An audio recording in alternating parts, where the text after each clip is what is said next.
Bonjour, bienvenue dans le podcast Ambition. Aujourd'hui, j'ai le plaisir d'être avec David Sussman, qui est le président fondateur de l'entreprise Sifoudia, une entreprise locale qui a été créée en 1996 et qui se trouve à Marseille. Et plus récemment, ces dernières années, en 2017, il a créé, il préside l'ONG Pur Océan. Bonjour David. Bonjour. David, est-ce que vous pouvez nous raconter votre parcours, notamment par rapport à Sifoudia et cet attachement que vous avez à Marseille, puisque j'ai bien compris que votre souhait, c'était que l'entreprise soit localisée dans cette ville. Tout à fait. Donc Sifoudia est une entreprise que j'ai créée alors que j'étais aux États-Unis, donc il y a bientôt 25 ans. L'idée, c'était d'exporter, de commercialiser des produits de la mer d'origine le plus durable et responsable possible, c'est-à-dire sur la durée, qui soit bon pour les hommes, les animaux, la planète, et ce dans le monde entier. Et rapidement, après quelques années, j'ai décidé de revenir en France, 4 ans environ plus tard, puis à Marseille. Marseille, dont je suis originaire, où j'ai grandi. J'ai toujours été passionné et aimé cette ville où ma famille, particulièrement ma maman, en fait, a grandi, donc j'y étais très attaché. Vous êtes chef d'entreprise avec une centaine de collaborateurs. On a connu la crise Covid.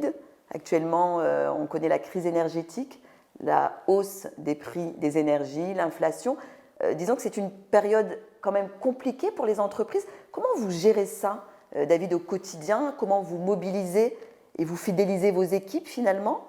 Crise égale opportunité. Vous savez, quand vous avez la mission que nous avons donnée à notre entreprise, qui est de nourrir la planète avec de bons produits pour les hommes, les animaux et la planète elle-même, quelles que soient les crises, vous avez donné du sens, on a besoin de s'alimenter matin, midi, soir et plus.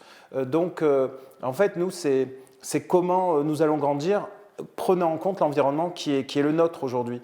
Mais ça ne nous a jamais empêché de grandir de plus de 15% par an depuis toujours, même si on a vécu des crises, mais qui étaient plus des crises d'organisation, des crises de croissance, mais qui étaient assez peu en lien avec l'environnement externe, parce nous sommes né global, on travaille dans 70 pays, et donc s'il y a des difficultés en Russie, finalement, ça nous impacte assez peu, parce qu'on trouve d'autres solutions. Si vous avez une crise en Chine, on trouve d'autres solutions, etc. Mais évidemment, on vit une crise de l'inflation, il est vrai, parce que la matière est rare, et donc il y a une vraie, cette année, forte hausse des prix des matières premières, des produits alimentaires, des produits de la mer. Mais on a toujours répercuté les prix, on a toujours réussi à s'en sortir et grandir pour atteindre les enjeux et la mission que s'est fixée l'organisation en co-construction. Ça a été toujours une entreprise que j'ai voulu, bien sûr j'en suis le leader, mais j'ai co-construit et c'est vraiment grâce au travail d'équipe de tous mes collaborateurs, et j'ai l'impression d'être au service de mes collaborateurs, de travailler pour eux, je le dis souvent, et pas eux pour moi. C'est plutôt une entreprise inversée, non pas pyramidale, mais plutôt en V. Et donc, naturellement, ils ont porté leur projet parce qu'eux-mêmes sont convaincus de ce qu'ils réalisent tous les jours. Donc, ça a permis cette croissance. Nous sommes une entreprise qui est libérante, bienveillante, humaniste. Libérante parce qu'on essaye vraiment de tous grandir et de libérer ses énergies et libérer les opportunités. Bienveillante parce que non seulement on se veut du bien entre nous, il y a un esprit très familial de cohésion et de soutien, mais on veut aussi du bien avec notre écosystème. On travaille avec évidemment des pêcheries, des pêcheurs, des producteurs dans le monde entier, ainsi que des distributeurs. Donc c'est un écosystème de dizaines de milliers de personnes évidemment autour de nous, en B2B, nous sommes dans le B2B, business to business, et enfin humaniste parce qu'on essaie de prendre en compte la planète aujourd'hui et l'humanité avec ses plus belles valeurs, je dirais, pour encore une fois nourrir la planète, mais aussi s'assurer qu'on distribue de bons produits alimentaires, parce que derrière vous avez cette notion de bien-être et de santé qui est essentielle en fait à la poursuite du bien-être de l'espèce humaine. Sifoudia, dont vous êtes chef d'entreprise, a connu, comme toutes les entreprises, la crise Covid. La crise Covid, moi, je l'ai plutôt bien vécue parce que pour moi, c'était un engagement encore plus fort à notre métier. Puisqu'il faut nourrir tout le monde. Les gens, peut-être, sont enfermés, sont chez eux, mais ils ont besoin de se nourrir. Donc, il fallait, même si les restaurants fermaient, il fallait fournir tous les réseaux de distributeurs dans le monde entier. Donc, on avait une vraie obligation, en fait, de trouver des solutions. Donc, nous, on a eu un surcroît de travail. C'était un surcroît de difficultés. de travailler tous ensemble. Il a fallu être extrêmement agile pour gérer à la fois le travail à domicile, le travail ensemble, se organiser dans l'entreprise. Mais tous nos collaborateurs se sont voilà, mobilisés. Les écosystèmes ont extrêmement réagi très vite aussi. Je pense notamment aux banques qui sont allées très vite en fait, pour trouver des solutions. On s'est dématérialisé. Donc ça a été en fait une période que j'ai trouvée assez extraordinaire et pour moi de très très grosse activité. Pendant un an, je suis allé travailler tous les jours, week-end compris, le matin, j'allais au bureau pour essayer de gérer, de coordonner en fait toutes les équipes. Donc je garde plutôt un merveilleux souvenir de cette période où il y avait très peu de gens finalement à Marseille. Moi, ça ne m'a pas empêché de circuler puisque j'avais donc du travail à réaliser. J'en garde une formidable période aussi parce que c'était l'occasion de redécouvrir la nature et vous savez à quel point ça me passionne de voir des dauphins dans la baie de Marseille. Effectivement, oui. Je connais votre passion pour Marseille. Vous êtes un passionné de la mer, des océans. Ça fait une vingtaine d'années que vous naviguez. D'où vous est venu cet amour pour la mer ? Alors d'abord, j'ai grandi au bord de l'eau, évidemment, à Marseille. Mais très jeune, j'ai eu la chance de naviguer sur des bateaux à voile. J'ai toujours navigué sur des bateaux à voile, jamais sur des bateaux à moteur. Et je me souviens au Frioul avoir la chance aussi de plonger avec des bouteilles au large du Frioul et dans les calanques du Frioul, de pouvoir aller plonger à bouteille très très jeune, chercher des pipes ou découvrir cette biodiversité. Et donc j'ai eu ce regard d'enfant qui m'a mis très à l'aise avec l'océan pour naviguer et le découvrir. Et ça m'a toujours fasciné. J'étais toujours fasciné de voir qu'il y avait évidemment de la vie au-dessus de l'océan, mais sous l'océan. Et chaque fois que je regarde l'océan, l'horizon, je pense toujours à ce qui se passe dessous. Et puis j'ai eu la chance de voir des massifs coralliens et ça m'a toujours fasciné de regarder tout ce monde que je mettais en corrélation d'ailleurs avec les humains. Et donc souvent je regarde un massif corallien, je regarde une ville et je me dis mais il faudrait qu'on s'inspire parce qu'ils ont l'air de bien s'entendre tous ces gens-là. Il y a probablement des liens, ça s'appelle la biodiversité, le biomimétisme et tout ce qui peut être bio en lien aujourd'hui avec les écosystèmes qu'on peut et qu'on doit construire, il me semble, aujourd'hui dans le monde de demain et d'aujourd'hui. Justement, ces profondeurs dans les océans, les mers, vous me disiez tout à l'heure qu'on n'en connaissait qu'une infime partie. Du coup, c'est un peu mystérieux pour nous en tant qu'êtres humains de se dire qu'effectivement, il y a une vie, il y a de la biodiversité. Vous pouvez nous en parler ? Alors l'océan, et je l'ai découvert plus tard, grâce d'ailleurs à Pure Océan et les scientifiques, l'océan c'est 70% de la planète, c'est 97% de la surface en fait de la Terre, parce que c'est extrêmement profond. Donc l'océan régule le climat, et évidemment, on devrait pas, la planète Terre devrait s'appeler la planète bleue. Ce qui est extraordinaire, c'est qu'on connaît en fait que 250 000 environ espèces, alors que les scientifiques estiment qu'il y en a entre 2 et 5 millions. Donc on dit souvent que c'est comme une bibliothèque, vous avez 10 livres, et aujourd'hui on n'en connaît qu'un.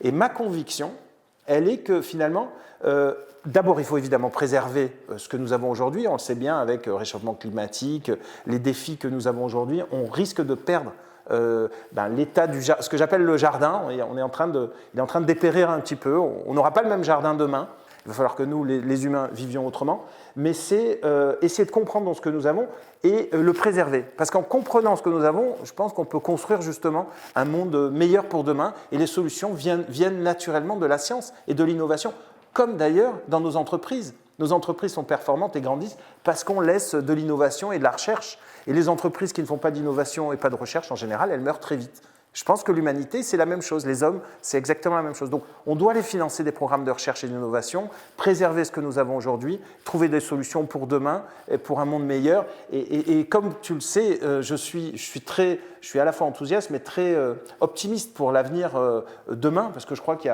y a tellement d'entrepreneurs et d'intrapreneurs qui ont des projets en lien aujourd'hui avec les défis que nous avons, que le monde ne pourra que aller mieux dans les années à venir.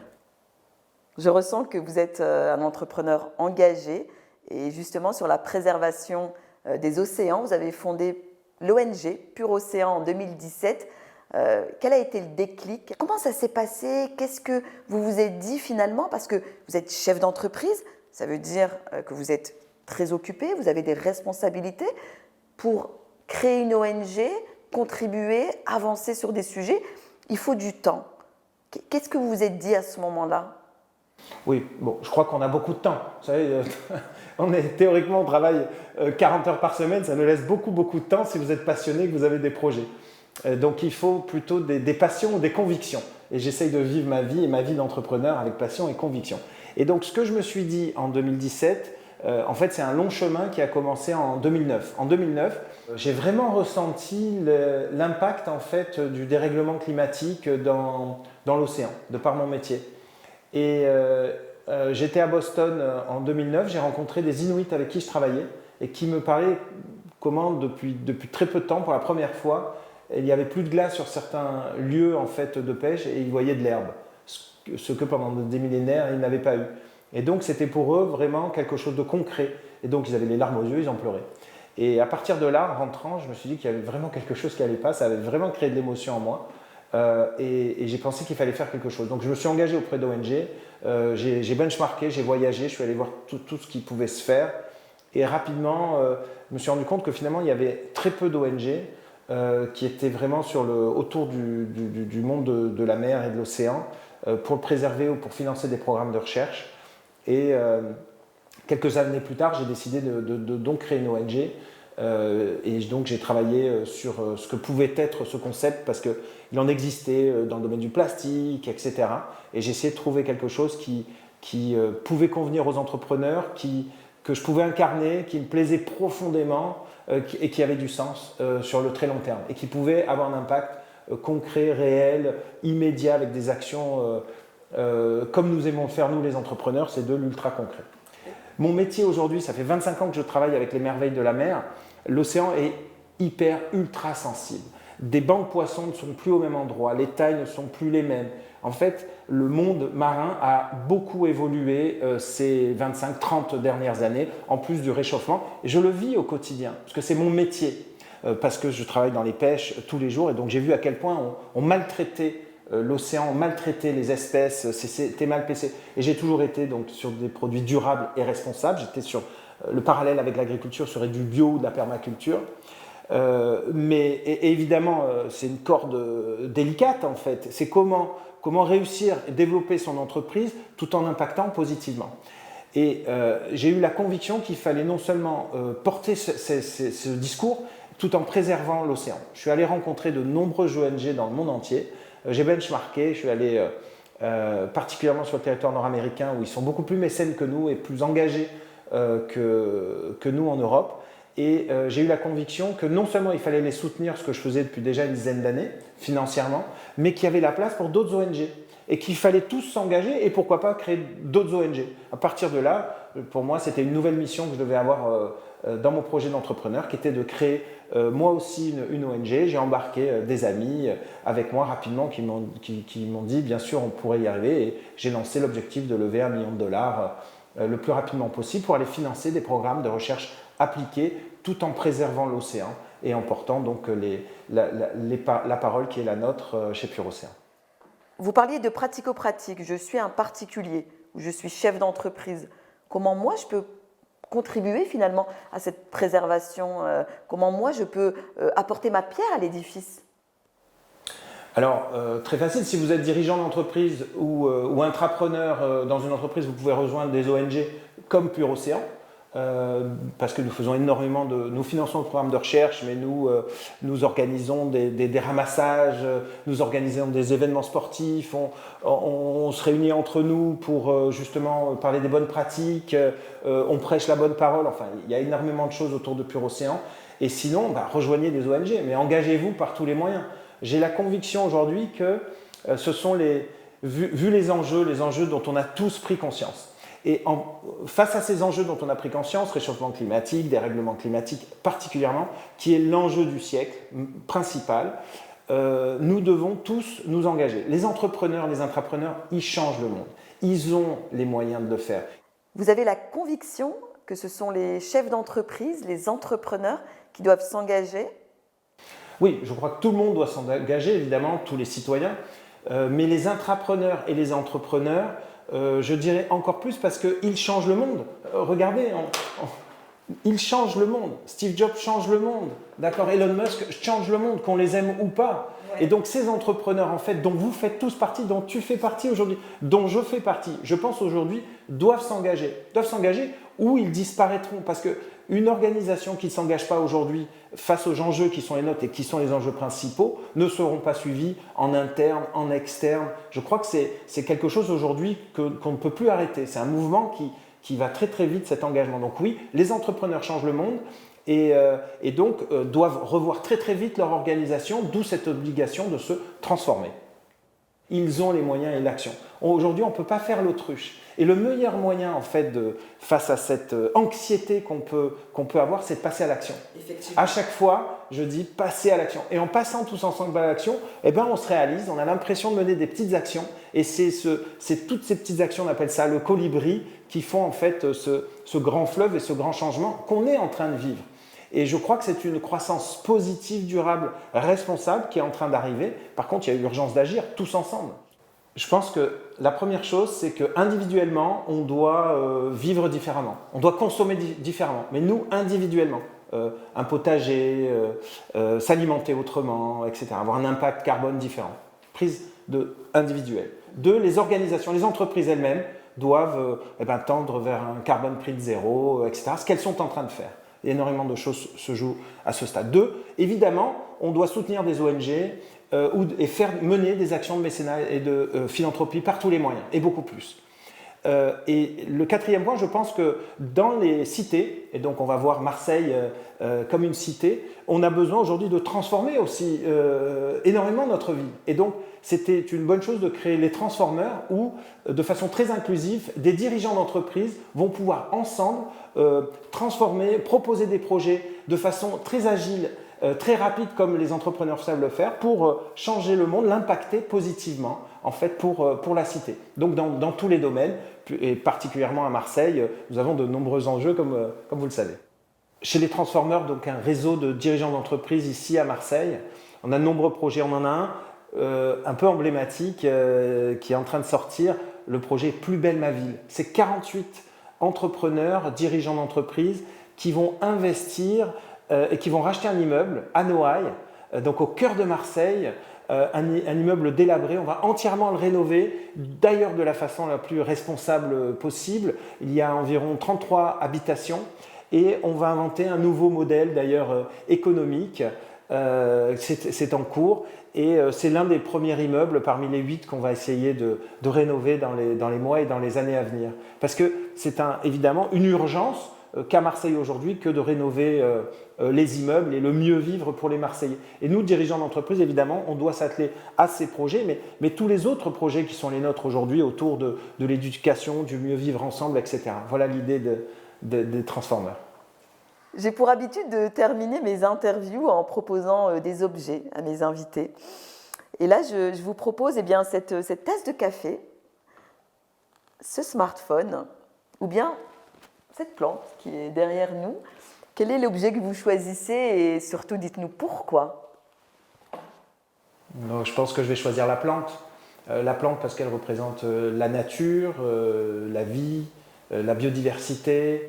On a un cadre magnifique ce matin avec un potager derrière nous. Donc ça me parle et surtout l'urgence de le préserver.